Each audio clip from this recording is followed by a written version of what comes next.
Now, sub-Saharan Africa, Ethiopia. The attacks in Ethiopia seem to be even more serious than previously thought. That's the BBC's Mary Harper. Amhara's deputy security chief tells the BBC many places were targeted, including police and regional party headquarters and government buildings. The Ethiopian army chief was killed in Addis Ababa as the government says it thwarted a coup. He was shot by his bodyguard in what the government of Africa's second most populous country said was an assassination related to the attempted coup. They are saying the situation in the Amhara region is currently under full control by the federation government in collaboration with the regional government. Amhara has been racked by unrest for the past 3 years, as we know. Conflicts have erupted in Ethiopia since Abiy assumed office last year and began political and economic reforms. Federation of more than 80 ethnic groups. He was seen to be wearing a military uniform, Abiy, and was on national TV praising the army and urging them to keep their unity.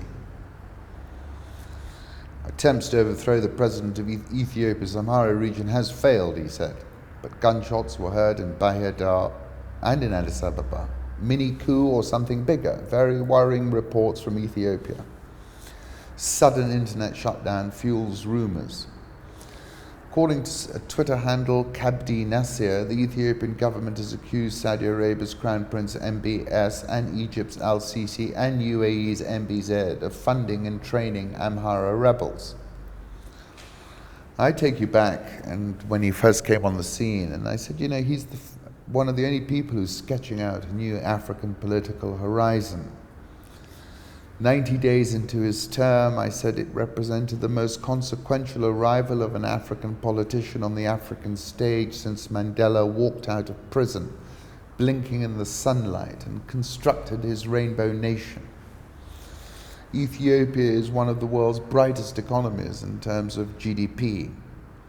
So it's a very tricky situation. I gave some comments to Bloomberg where I said, he ran ahead of everybody's expectations in terms of what he's proposing on the economic side. But at the same time, 3 million IDPs in Ethiopia, more than most of the other countries combined.